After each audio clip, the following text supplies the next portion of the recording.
We as women and girls and as a person with disability in general, we can do it.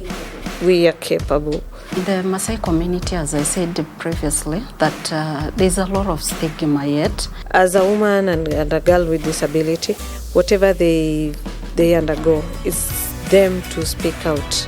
What we don't like as disabled, we don't like ile empathy.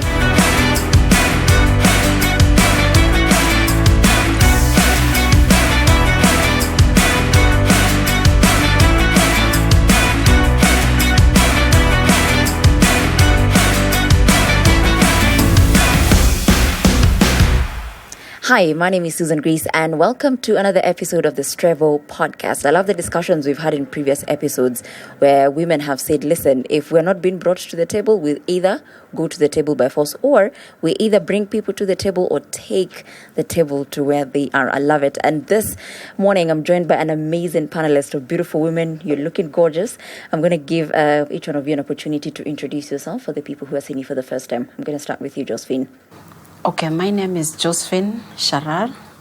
I'm a director in the Hands of Mercy initiative, which is an initiative that works on the grassroots, dealing with the girls and women with disability in the Maasai land.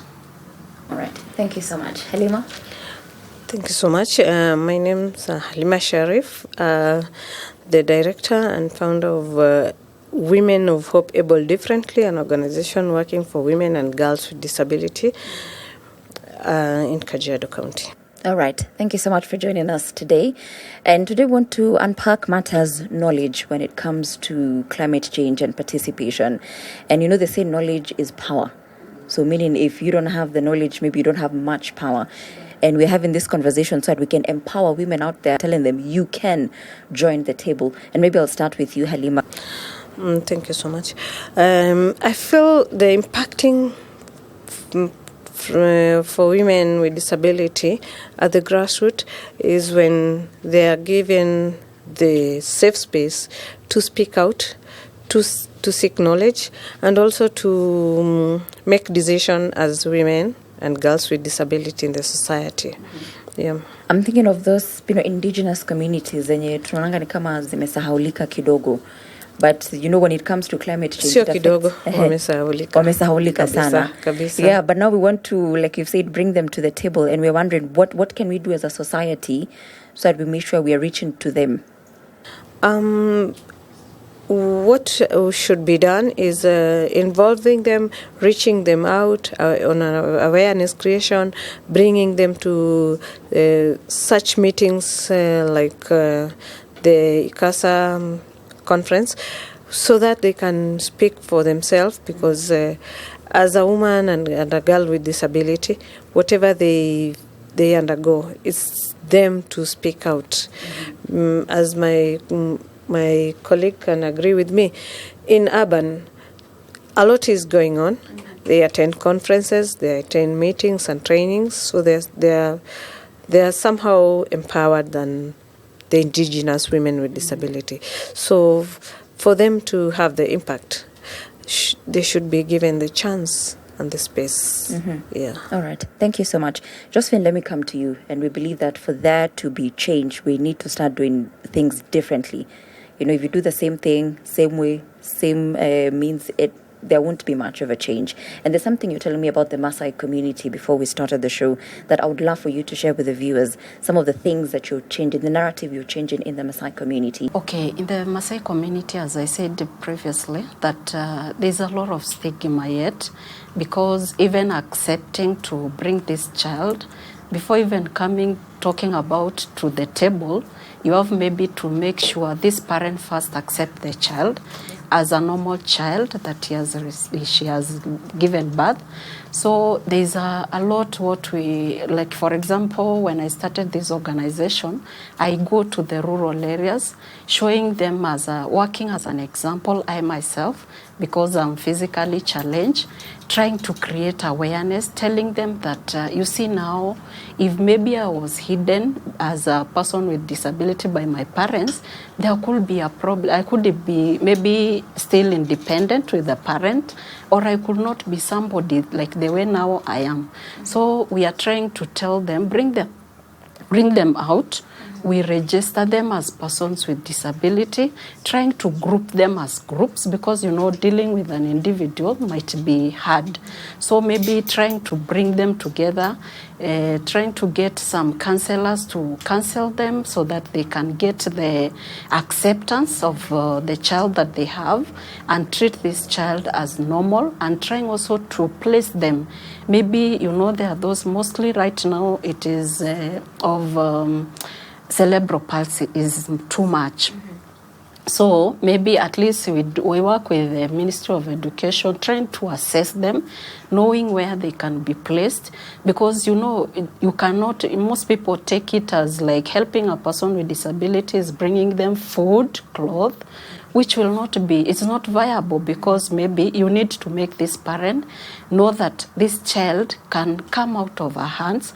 She can understand maybe to be able to be responsible of herself on the issues of personal hygienics, maybe going to the toilet, learning some basic knowledge so that at least it can release this parent that she can be able to face the society. And also we do creation of awareness on the society, trying to do a walk as maybe we usually bring those who have excelled as persons with disability. We engage the county, do a walk, showing them that community, come here, let us come to the table, let us talk, let's make these parents with children with disability accept, because what make them to hide, it's because of the community. You yourself, you are talking negative, you are seeing that it's a curse to get a child with disability. It is a bad omen, which is not seen right now. People like us, we are standing on our own. We are dependent. We are out of our parents' hands. So let us accept these children. Interesting. Thank you so much for that. Halima, I'm thinking of that person who's, again, coming from the Indigenous community. They feel like they don't have an education, and they feel like maybe I have nothing to bring to the table. What do you have to tell that person? Okay, as an Indigenous person, I totally disagree, because we have a lot to bring on table, because we have our own cultures, we have our own preservations. So as a woman with disability, whatever we undergo as an Indigenous woman, I have something to speak out on the table, because whenever there's these gatherings, if I'm not represented, who will represent me? So I totally disagree. If I'm not learned, or if I'm not included, I will not speak out.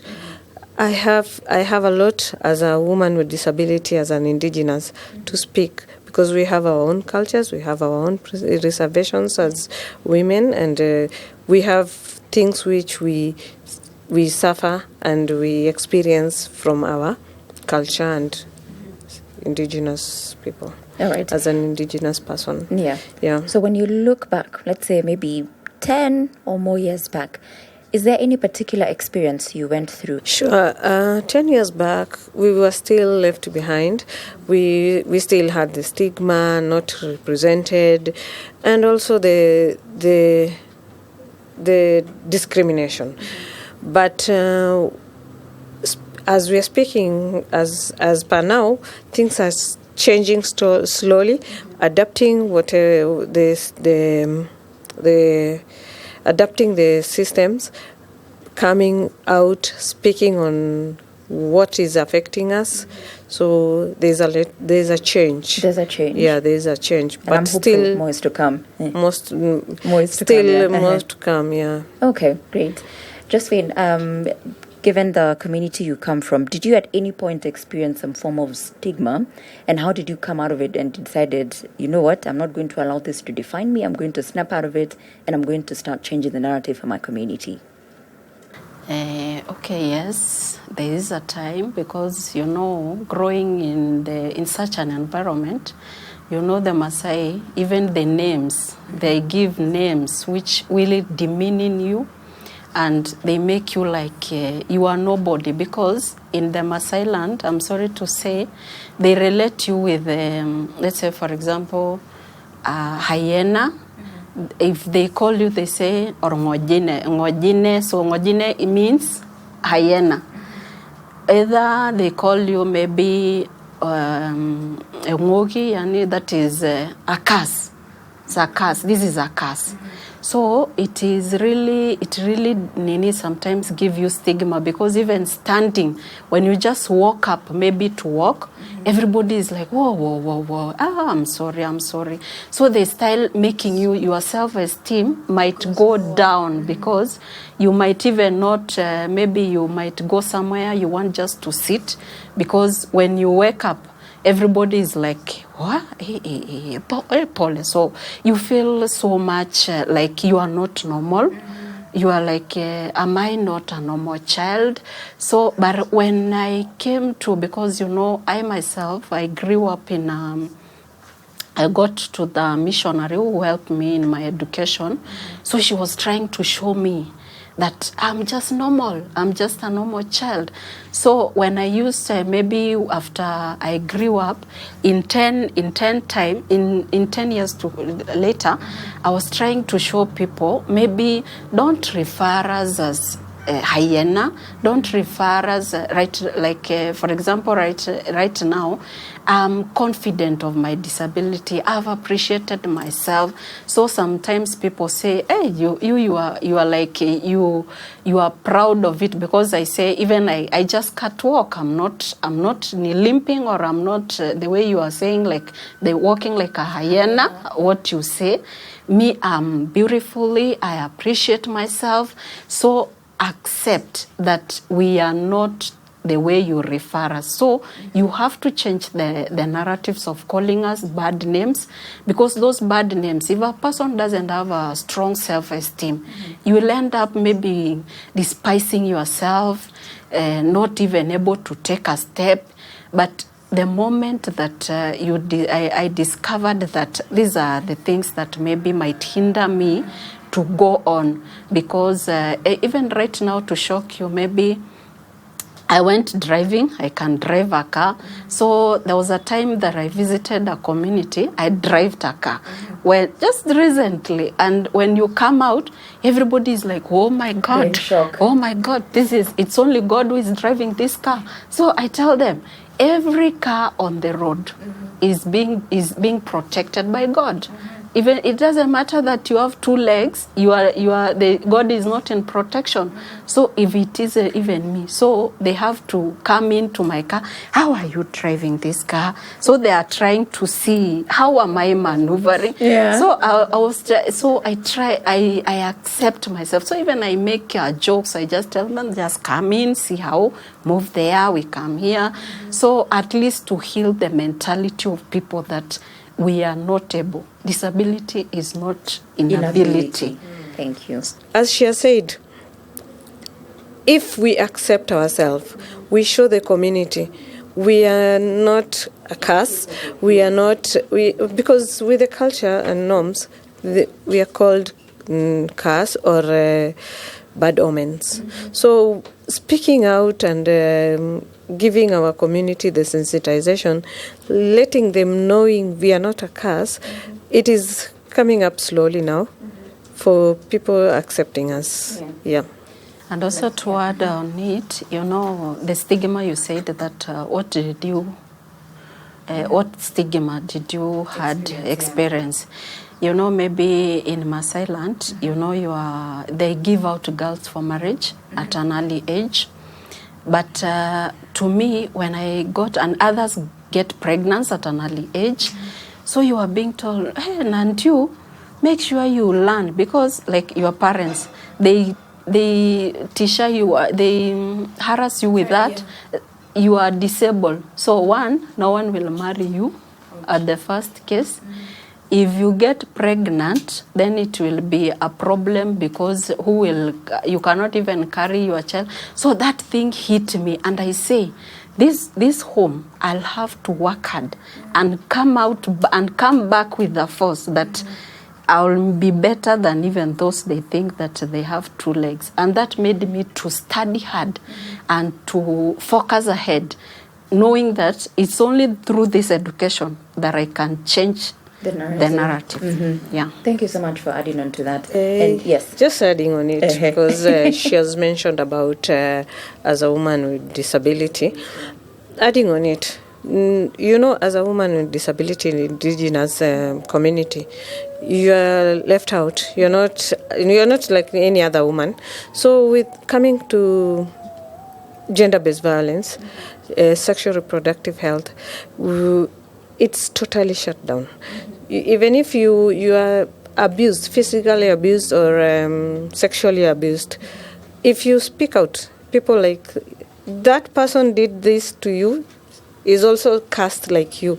So it is like, as a woman with disability, even making decision of having a child, it was like, you are already cast person. How can you think of having a baby? Yeah. So it is so sad for a woman with disability in Indigenous community. But as things changes, and with the advocacy and sensitization, the stigma is, for us as women and girls with disability, we are now accepting, I can make my own decision, I can have a baby, be it having a husband or not having a husband. I can have my own baby, I can do my family planning, I can go and access the sexual reproductive health from the health centers. Yeah. So now it becomes a you decision, not a society. Yeah, because with the society, there's still a big. There's a huge. There's a huge negligence and stigmatization. So sensitizing even the health centers and the service providers has made them accept this person, this lady and a girl and a woman can seek services like any other woman. Do you think, Josephine, that maybe one of the other challenges we need to tackle, and this is something I've seen, especially when I've dealt with people with disabilities, they don't like to be, like you said, kubembelezwa, like to be treated as such fragile, weak. I mean, I'm not saying be reckless, but you don't like when people emphasize so much on the disability. Yeah, because what we don't like as disabled, we don't like empathy. There's empathy and sympathy. Empathy is like you are too much. It's like I'm not able. Maybe even if I try to stand here, you are here. Oh, let me help you. You allow me to stand on my own. Allow me to do my things, my space. So because if you start now, maybe showing that I'm weak, I'll be weaker. But show me that I'm capable, then I can stand, I can work. There are things that a blind person can do, or there are things that I can do. You cannot do. Yeah. When you are seated right now, I can sit and do other things. Maybe you yourself, you can't. But allow them to have that self. Allow them, if, most of them, they could accept themselves the way they are. The disability, accept it is me, and it can allow you to move. And those people who are able, don't sympathize on us too much, because you'll kill the self-esteem. Halima, you wanted to add something as you wind up. I just wanted to add on what she said. Acceptance is the way to go as a person with disability at large. So once that person with disability accept, I am a human being like any other person, you're done.